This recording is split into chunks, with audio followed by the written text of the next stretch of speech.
네, 안녕하세요. 부동산의 모든 노론자 정보를 쏙쏙 알려드리는 부동산은 노론자입니다. 부동산 투자자라면 누구나 한 번쯤 들어봤을 법한 말이죠. 무릎에 서서 어깨에 팔아라. 이런 말이 진리처럼 여겨지고 있지만 최근 몇 년 동안 이 격언은 전혀 맞지 않는 상황이 연출되고 있습니다. 어깨라고 생각해서 샀는데 다음날 자고 일어나니 다음날 아침 신문 1면에 내가 산 아파트가 최고가를 경신했다는 기사가 실리는 일이 비일비재했던 시기가 있었죠.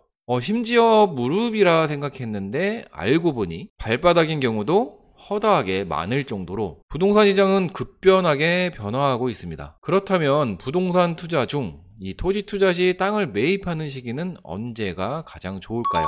땅을 매입하기에 적합한 시기는 경기가 하락할 때 가장 이상적입니다.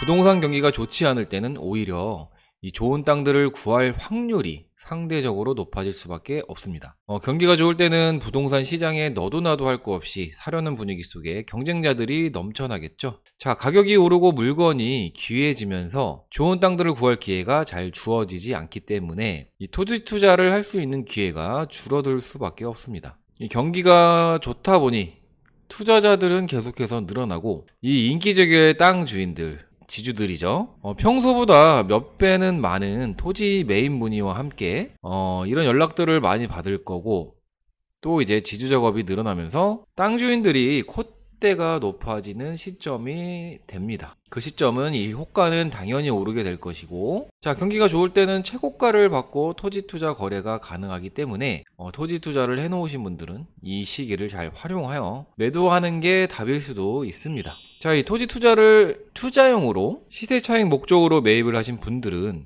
이 계속 오를 것이라고 생각하고 지고 있는 경우가 많은데 항상 경기가 좋지는 않죠. 자, 경기 하락 국면에 접어들게 되면 빠져나오기 힘들기 때문에 이 적당한 타이밍과 투자 수익으로 순환 투자를 하는 게 좋은 토지 투자 방식인 것 같습니다. 자, 토지 투자는 아파트나 상가처럼 눈에 보이는 건물에 투자하는 것이 아니죠. 내가 소유를 하더라도 당장 눈에 보이는 건물보다는 좋은 입지 조건을 갖추고 있는 이 미래 가치에 투자하는 것이기 때문에 당장 수익을 낼 수 없고 이 오랜 시간 동안 키워야 되는 투자를 해야 하기 때문에 어렵다고 느끼는 경우가 많은데요. 하지만 이러한 토지 투자의 단점들은 그만큼 높은 수익률과 시세 차익을 기대할 수 있다는 장점이 있기 때문에 이 어느 투자보다도 큰 매력이 있습니다. 경기가 좋지 않을 때는 경매 시장에도 눈을 돌려보는 것도 좋습니다. 이 경매에 성공하기 위해서는 부동산 경기의 흐름에 촉각을 세우고 있어야 하는 것이 중요한데요. 경기가 좋지 않기 때문에 경매 시장에 아주 싸고 좋은 매물들이 나오게 됩니다. 입찰 경쟁도 저조하다 보니 유찰도 되고 감정가보다 이 가격이 크게 떨어지는 물건들을 줍줍하기가 쉬운 부분이 있었는데 요즘에는 워낙 경매에 관심이 많으신 분들이 많다 보니까 처음부터 눈치 싸움, 1회 유찰, 2회 유찰까지 눈치 싸움을 계속 해야 되는 그런 분위기입니다. 요즘에는 부동산 이 열기가 공부하는 열기가 뜨겁죠. 자, 이 경기가 안 좋을 때는 경매 물량이 쌓이고 경기가 회복을 할 때 경매 물량이 줄어들기 시작하죠. 자, 경매를 부동산 시장 선행지표로 보는 이유가 여기에 있습니다. 경매 물량이 사라지면서 일반 부동산 매매 시장의 물량이 빠지기 시작하고 시장은 다시 분위기가 달아오르게 되죠.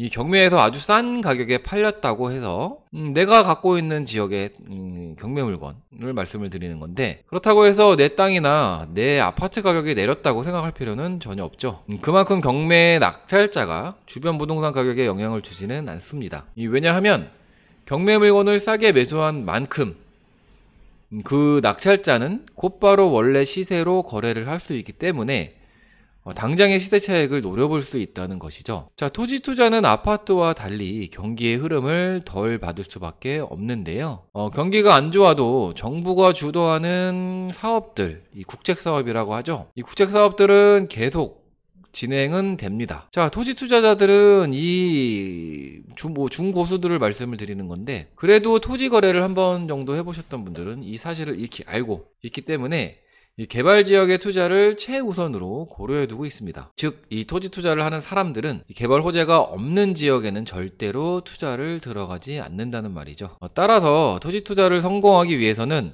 이 전반적인 경기의 흐름을 읽을 줄 알고 내가 투자를 고려하는 지역을 먼저 선택하는 것이 중요합니다. 개발이 이미 된 지역이거나 개발 호재가 없는 물 좋고 산세 좋은 지역은 글쎄요, 저는 삭제하는 게 좋다고 보는데, 이 개발 호재가 진행이 되거나 지역의 개발 현황에 더 집중을 하다 보면 좋은 땅 투자를 할 수 있는 지역이 나오게 되죠. 이 현재 개발 계획의 진행은 어느 단계까지 진행이 되고 있는지를 면밀히 살펴보고 관찰을 하면 좋습니다. 자, 이런 지역의 땅값은 여러 가지 요인에 의해 결정이 됩니다만, 우선적으로는 용도 지역과 지목 등 이런 개별 요인 분석 후 이 개발 호재의 진행 단계와 인구 유입 여부, 이런 지역적인 분석을 통해 투자 가치를 판단하시는 것이 좋습니다. 자, 그리고 마지막으로 이제 국토부나 아니면 이제 해당 지자체의 정책 방향성을 파악을 하고 해당 지역의 개발 계획과 방향성을 잘 따져봐야 되는데, 자, 이런 요인들을 종합적으로 고려해서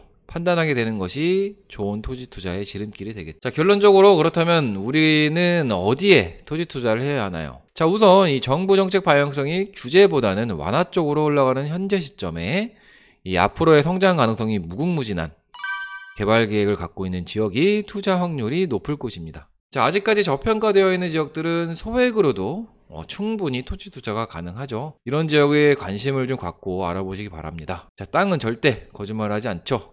지금까지 설명드린 내용을 참고하셔서 성투하시기 바랍니다. 자, 오늘 기초적인 토지 투자 문의가 좀 있어서 영상을 좀 만들어 봤는데요. 자, 부동산은 노른자 토지 투자 기초 상담이나 토지 투자 매물 상담 문의는 더보기란에 전화나 카톡으로 주시면 좋을 것 같고요.